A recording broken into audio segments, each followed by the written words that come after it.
Diante da recessão, os micro e pequenos empresários são impactados mais fortemente. Essa pergunta vai para Jorge, responde Regis. Quais os principais obstáculos para o setor e quais as melhores oportunidades? O que fazer para vencer o jogo nesse período de turbulência? Voltando um pouquinho, quando o secretário falou do projeto da pelotização da Vale no ano passado, nós concluímos um investimento em 2007 da ordem de 2 bilhões de dólares na ArcelorMittal e só conseguimos colocá-lo em operação ano passado, efetivamente, em função da primeira etapa da crise que começou em 2008. E nós, então, a partir do ano passado, em relação a 2013, ou seja, 2015 em relação a 2013, nós estamos com um aumento da nossa produção na faixa de 45%. E metade da capacidade da pelotização da Vale é para nos atender. Só para dar uma dimensão de número. E nós estamos aumentando a capacidade do Espírito Santo de exportar em relação à nossa mesma exportação de quase 50% esse ano. A China, a professora falou aí da China e a guerra das commodities, acho que isso é uma era, de fato, que está se passando. E a China, hoje, de fato, é a grande ameaça para o mundo. É o exemplo do setor de aço, por exemplo.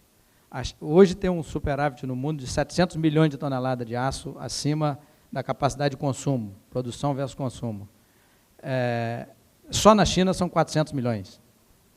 A China, com essa retração do crescimento, 7% na China é crise, né? Porque ela vinha de 14%, o Brasil está menos 3%.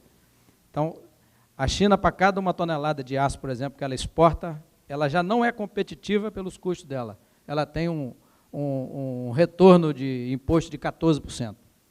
Então, para cada tonelada, ela entra no mundo competindo com 14% de desconto que o governo chinês devolve para a indústria. A China hoje esse ano deve exportar 120 milhões de toneladas. O Brasil inteiro deve produzir 30 esse ano. Então, ela vai exportar 4 vezes o Brasil. Aqui em Tubarão, a gente produz 7 milhões. O superávit do planeta é 700. Então, nós estamos falando de 7 milhões e 700. Então, eu quero chegar uma coisa que você falou, que é competitividade e produtividade. Eu acho que a palavra de ordem nesse novo mundo que tem que partir da gente criar um novo modelo mental é, de fato, encontrar alternativas, de novo, com muita sabedoria, para aumentar a nossa produtividade. Porque se a gente não fizer o dever de casa, ficar parado com flag, que o problema está no governo, o problema está naquilo outro, e não olhar para a nossa realidade, o que nós podemos fazer, quando o mundo melhorar, que a gente espera que seja rápido, apesar de ninguém tem bola de cristal, quem não fizer o dever de casa hoje, não aproveitar a oportunidade da crise, não vai sobreviver depois da crise, tá certo? Aí, voltando para a nossa realidade aqui no Espírito Santo, eu não sou capixaba, sou do interior, de uma cidade do interior do Rio de Janeiro, sou do 5º distrito de São Fidélis, mas do interior do 5º distrito. E vim para cá em 87, com 21 anos de idade, pela primeira vez para trabalhar. E estou aqui até hoje, com exceção de 2 anos e meio que eu morei no Rio. Então, eu sou capixaba, minha família é capixaba, minha esposa, minhas 2 filhas. Então, capixaba é bom de serviço. O capital humano capixaba é muito bom. Eu tenho colegas da minha empresa aqui que podem confirmar o que eu estou dizendo. O capital humano do Estado do Espírito Santo é muito bom, tá certo? E as pequenas empresas são as que prioritariamente estão entendendo, pelo menos no que concerne a minha observação, eu tenho tido muito diálogo com as nossas parceiras aqui do Estado, e as menores são as que estão mais entendendo o caminho da produtividade, tá certo?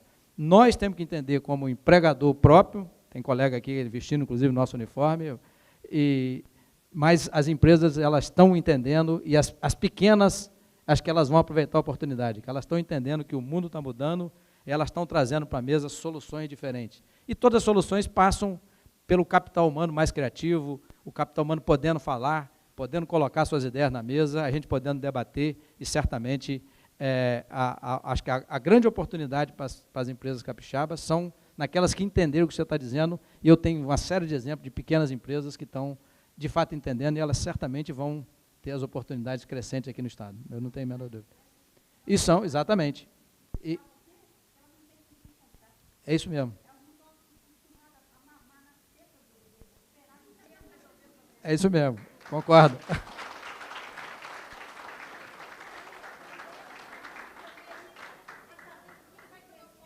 Nossa força que vai desenvolver, a gente faz. Com certeza. Esqueci. Então, é isso mesmo. As microempresas, médias empresas, são o que sustenta os empregos, são os exemplos de onde estão saindo as produtividades, é onde que está se procurando eficiência, buscar. É isso. Deixa o governo governar e deixa a economia economizar. Cada um no seu quadrado. Incentivo a essas empresas. Sim, isso, para que elas possam continuar a crescer e crescer mais. Que ele respeite essas Porque empresas. só tem o governo apoiando o grande empreendimento. Isso. Agora, tentar minimamente, porque você sabe perfeitamente bem que as grandes empresas conseguem se proteger da volatilidade internacional usando os seus mecanismos financeiros. A pequena e a média empresa não tem a mínima condição de fazer isso. Por que não criar um bolsão de diminuição desses impactos? Não tem novidade nenhuma nisso. Coreia faz isso, Japão faz isso, Finlândia faz isso, Canadá faz isso, Austrália faz isso, e nós não fazemos por quê? Porque continuamos só acreditando que o grande é que é a solução. É isso mesmo. E aí nós sabemos perfeitamente bem que não é necessariamente isso. Até porque é a pequena e a média empresa que é nacional, que fica aqui, que o lucro é reinvestido aqui. De vez em quando eu não passei em Miami, mas o fundo do reinvestimento é aqui. Compra lá um condomínio e tal, mas não tem problema. Mas, o fundo é aqui. É ele que gera emprego. É ela que vai motivar ao crescimento. Agora, nós não temos, nunca fez parte da história do Brasil fazer esse tipo de apoio. Tanto é que os nossos ciclos econômicos são nesse sentido. Não pode falar? Não, disseram que pode. Lá na mesa falaram que tem que quebrar o protocolo. Mas eu acho que... Pode falar uma frase. Pode falar, secretário. Ela pode falar mais uma frase? Uma frase. Mas eu acho que eu vou botar uma coisa que a gente tem debatido e eu tenho pedido aos nossos parceiros para nos criticar. Chega para mim e diga onde eu, como o seu contador, te atrapalhando a sua produtividade para me prestar um bom serviço e para a sua empresa poder desenvolver uma melhor solução. E isso não é fácil, você pedir para o seu parceiro te criticar. Eu que te contrato, como é que você vai me criticar? E isso aí, e as empresas estão trazendo. E, no primeiro momento, pode falar mesmo? É verdade, estou sendo honesto. Pode falar mesmo? Pode. Só respeita a integridade física das pessoas e as legislações.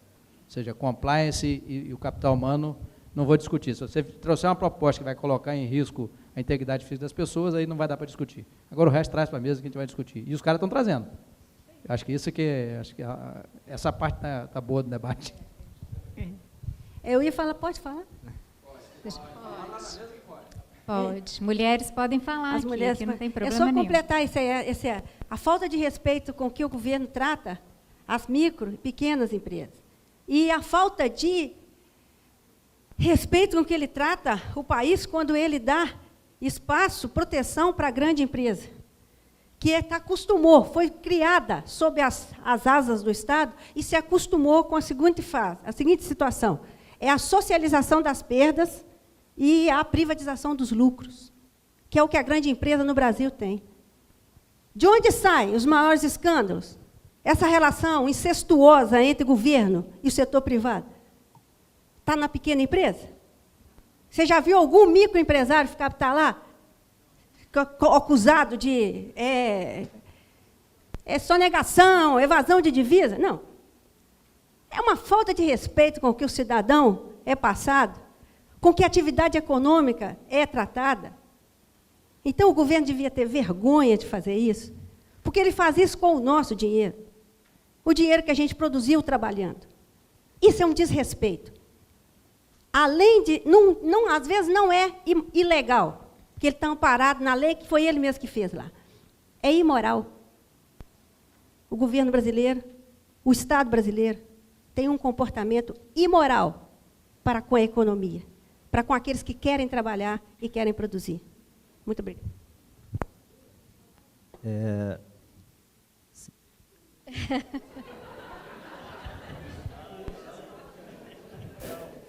Enquanto nós estamos aqui debatendo, felizmente, tem muitas empresas de todos os tamanhos trabalhando para o Brasil crescer. Hoje eu almoçava com um amigo que hoje mora aqui em Vitória, veio há pouco tempo para Vitória, e a empresa que ele está estruturando, uma pequena empresa, mas que o objetivo, o mercado dele é mundial, é uma empresa que está desenvolvendo não é bem um software, todo um mecanismo, um sistema que tem também um software e que para ter acesso, paga-se um aluguel de cerca de $6.000 por usuário, aí uma empresa, e o objetivo dele é ter 3.000 clientes no mundo todo até o ano que vem. Isso aqui em Vitória, mas olhando para o mercado mundial. Então, para nossa sorte, tem um mundo real acontecendo, com pessoas trabalhando, dedicadas, querendo construir, querendo crescer. E eu estou falando aqui de uma empresa de alta tecnologia, sediada em Vitória e vendendo para o mundo. Então, nosso tema aqui é desafios e oportunidades. O que eu quero dizer? Existem dezenas, centenas, milhares de oportunidades nesse momento em todo o mundo. Nós não temos uma crise? Temos. Existem dificuldades? Existem. Mas existem enormes oportunidades. Nós devemos, talvez, parar um pouco de ler os jornais, não para nos alienar, claro, mas assim, para entender o que está acontecendo, não é ler a notícia do dia que vai nos permitir isso, né? É ter uma profundidade de conhecimento, uma capacidade de análise dos mecanismos que movem a economia, a sociedade, a política. Então, talvez, esquecer um pouco as notícias ruins e voltarmos nossos olhos para o mundo real e trabalhar para fazer os nossos negócios crescerem, as nossas empresas crescerem. E, assim, tem espaço e tem que ter para empresas de todo tamanho. Nenhuma economia do mundo sobrevive só com pequena empresa, né? Porque tem coisas que precisam de escala para funcionar no mundo competitivo, e nós estamos competindo com o mundo, então nós precisamos de escala também. Agora, o que falta, talvez, no nosso país? Temos um capitalismo de verdade, não um capitalismo de compadrio, não um capitalismo em quem tem acesso ao poder, quem pode pagar mais, leva vantagem em relação àquele que não tem. Esse é o grande problema. Então, a agenda, a pauta que a gente tem que colocar é uma pauta em que o BNDES não fique lá emprestando a juro altamente subsidiado para as grandes empresas, enquanto as pequenas não têm acesso ao crédito. Então, não é uma questão do tamanho da empresa, é de um tratamento mais igualitário para empresas de todos os tamanhos. Se me permite, só essa coisa de que o grande é protegido só pelo Estado brasileiro não é verdadeiro, não é? O Estado capitalista protege o grande capital. Alguns estados permitem um desdobramento. Então, por exemplo, todos nós sabemos que a internet surgiu a partir de quê? Um programa de investimento do Ministério da Guerra americano, e que gerou uma série de micro e pequenas empresas que acabaram se transformando, inclusive, em Googles da vida, em uma série do Vale do Silício. Então, a gente precisa parar com isso. Agora, a grande questão é que no Brasil, aí sim, é uma coisa muito tipicamente brasileira, desde sempre, protege sempre quem? O grande, né? E não se faz qualquer proteção ao menor. Porque não é charmoso eu só gerar 5 empregos, não é charmoso eu só gerar 10 empregos, não é charmoso eu gerar conhecimento, o que é charmoso é eu exportar milhões de toneladas. Porque aí sim, aí eu demonstro uma certa pujança. Eu acho que esse sim é um vício que nós precisamos corrigir no Brasil. Tempo esgotado. Tempo esgotado. Eu acho, a gente conversou lá fora antes de começar, e falamos que o tempo a gente não ia sentir passar, né? Então, acho que vai ter gente aqui em cima que vai ficar chateado quando eu vou chegar na 7ª pergunta, a penúltima pergunta. Eu queria lembrar a todos que, depois da 8ª pergunta, a plateia pode perguntar, se vocês já tiverem feito as perguntas, as meninas estão aí para receber. E essa pergunta vai para uma pessoa que gosta muito de números, Arilda. Responde, comenta o Arlindo, eu vou deixar você falar. Agora você tem 4 minutos para falar. Olha que beleza. Inflação acima de 10%, disparada do dólar, aumento na taxa de juros, mais impostos, perda do grau de investimento. O que mais pode dar errado com a economia? Esse cenário se mantém? O que pode dar errado na economia é ela continuar... Na economia, não. Na economia, os dirigentes do país, os dirigentes do parlamento, continuarem fazendo o que estão fazendo. Por parte do executivo, que é de onde parte a política econômica, né, monetária e fiscal.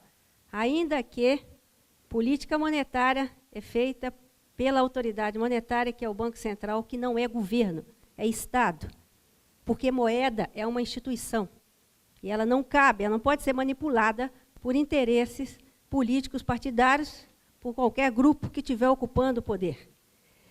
E a política fiscal, que trata do orçamento público. Então, isso está precisando ter um tratamento mais técnico e respeitoso. Fazer política monetária responsável é evitar que o país se inflacione. Por que isso é importante? Porque a inflação empobrece mais os mais pobres e enriquece os ricos. É uma questão, se eu não falar em termos econômicos, é uma questão de justiça social. Se o crescimento econômico tem que vir para beneficiar a sociedade, que ele seja extensivo a todos. Então, a política monetária é muito séria para ser conduzida de uma forma que vai ameaçar essa segurança de ter uma moeda estável para que as pessoas possam ter acesso ao que a economia pode lhes dar. Então, nós passamos por muito pouco, a política monetária perdeu o controle. E agora, ela não está sem controle, mas ela é insuficiente, está sendo insuficiente para combater a inflação. Porque ela não está conseguindo acabar com uma coisa que se gerou a partir disso, a inércia da variação dos preços, provocada pelo desrepresamento dos preços que se fez durante 4 anos no país. Quando soltou, faz como fala na minha terra, em Minas, quando abriu o olho foi boi com corda e tudo. E agora, o efeito inflacionário da liberação desses preços está difícil de construir. E aí nós entramos num impasse. A política monetária não consegue controlar a inflação. E sabe por quê? Entra outra parte. Vem a política fiscal. E antes de continuar, só 1 minuto, nossa senhora. E antes de continuar, voltando aqui, duas políticas, monetária e fiscal. São instrumentos de política econômica que governo e Estado usam. Qual é o papel desses 2 elementos para a economia? Estabilizar. O que é política que estabiliza? Impede que a economia saia do seu rumo. Qual é o rumo que a economia tem que seguir? Crescimento, estabilidade da moeda, equilíbrio externo, emprego, progresso técnico. E como é que a política econômica dá estabilidade? Trazendo a previsibilidade para o ambiente de negócios. Previsibilidade através dos indicadores da economia. Preços, oportunidades de negócio, estabilidade jurídica, previsibilidade. Quando, aí volta lá, voltando à política fiscal. Se as duas têm que dar, monetária e fiscal, têm que trazer estabilidade, elas se completam.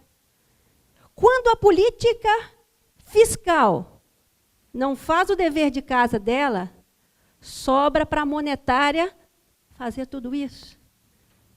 E aí, o preço para a estabilidade aumenta.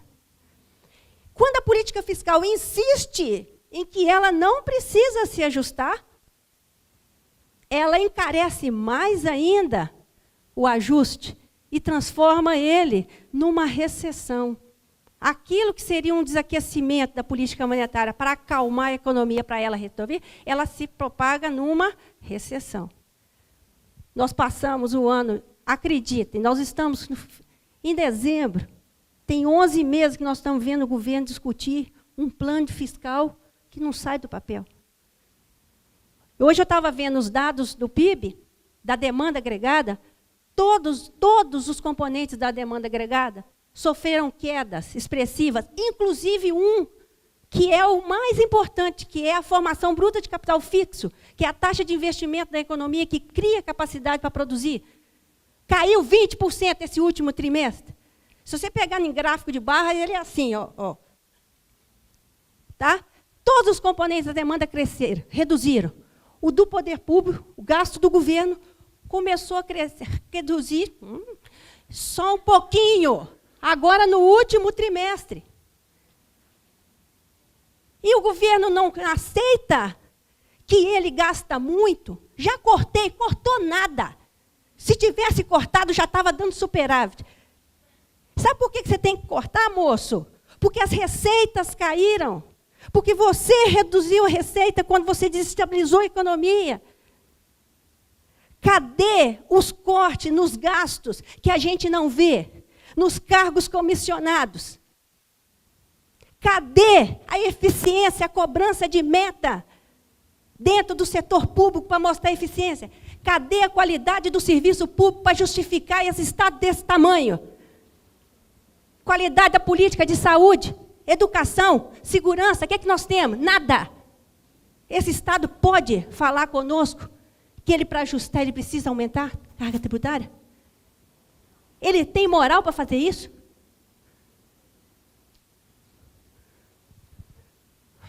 Eu vou parar por aqui, que ela já botou até roxa ali para mim. Senão não dá tempo de Arlindo comentar. Em primeiro lugar, eu acho que estabilidade da moeda é algo absolutamente impossível no mundo das finanças mundializadas. Não tem moeda estável no mundo. Só podemos dizer que o dólar é estável. Por quê? Porque é tido como uma moeda internacional. Então, hoje, todas as moedas estão vulneráveis diante do dólar. Porque o americano consegue fazer isso. Agora, tem uma série de coisas que nós precisamos, sim, olhar e dizer, olha, afinal de contas, qual é a vantagem? Aumentar a taxa de juros resolve algum problema da inflação? Ele acrescenta um dado fundamental, que é o serviço da dívida. Não é? O estoque só aumenta, não diminui, mas aumenta o serviço da dívida. E aí nós não temos uma discussão no Brasil sobre o tamanho dessa dívida.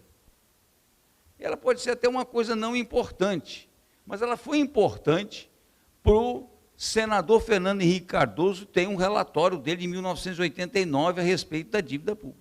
Foi importante para o deputado federal José Dirceu, que disse, olha, nós temos que fazer uma auditoria da dívida brasileira. E essas coisas nunca acontecem. E aí, sim, nós ficamos sempre preocupados, como é que eu vou... E eu concordo plenamente que o Estado tem condições de funcionar com muito menos gente. Essa história de cargo comissionado no Brasil beira o nível da imoralidade, porque eu não tenho uma burocracia estável, porque eu não tenho uma burocracia competente, e aí eu lanço mão de quê? Do cargo comissionado. E quem é o cargo comissionado? É o mais competente? Dificilmente. É um amigo do amigo, a namorada do namorado, de não sei quem, aí eu consigo. Então, este tipo de formulação para o Brasil, sim, é preciso fazer. Mas nós não podemos esquecer que uma das raízes do Brasil, segundo o nosso querido Sérgio Buarque, é o brasileiro cordial. O brasileiro cordial não é que ele seja simpático, não, é que ele não funciona pela racionalidade weberiana. Ele não funciona, ele funciona pelo lado, e não é só no governo, não é? Olha, fulaninha vai casar com fulaninha, ele tem que virar diretor da sua empresa, pode até não ser o mais competente, mas ele tem que se virar diretor. Então, é essa cordialidade que não é a da racionalidade, e nós temos no Brasil um vício danado de um capitalista que quer ser dono, e ele quer ser diretor. Acabei de sair de uma reunião exatamente discutindo isso. Né? Uma possibilidade de injeção de capital, mas aí eu vou deixar de ser diretor. Eu quero ser acionista e quero ser diretor. Eu ser só acionista e só viver do capital não me interessa. Então, tem uma série de distorções que precisam ser resolvidas. Agora, uma coisa nós precisamos primeiro recuperar. Uma coisa é a estabilidade de preços que o Brasil conquistou e não pode abrir mão. Agora, estabilidade da moeda nunca houve no Brasil, principalmente depois do Plano Real. É sempre bom lembrar que naquela transferência de URV e etc., R$1, 0,89 reais comprava $1.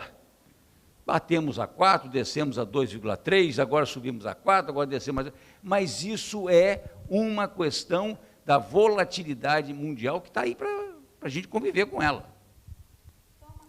Quando eu falo estabilidade da moeda, eu estou me referindo ao combate, ao controle da inflação. Eu não estou falando que o dinheiro está... tá? Eu uso essa expressão. Estabilidade da moeda, para mim, é os preços estarem sob controle. Por que eu falo isso? Porque a moeda é o poder de compra, é a demonstração do poder de compra. E os preços é o que mostra, o comportamento dos preços mostra o comportamento do poder de compra. Então, eu falei isso, eu falo por causa disso. Não estou... Lógico que não. Um mercado de capital aberto, não tem jeito. Taxa de câmbio, lógico que vai ser sempre isso. Mas estabilidade da moeda, para mim, é estabilidade de preço. Então, só na fase do esclarecimento, o problema da estabilidade é que você sabe perfeitamente bem que uma parcela da inflação você controla como? Com a importação. Uma parcela. Né? Tem problema de oferta interna, eu tenho especulação e aí eu importo. Agora, eu vou importar a que câmbio? A que valor da moeda?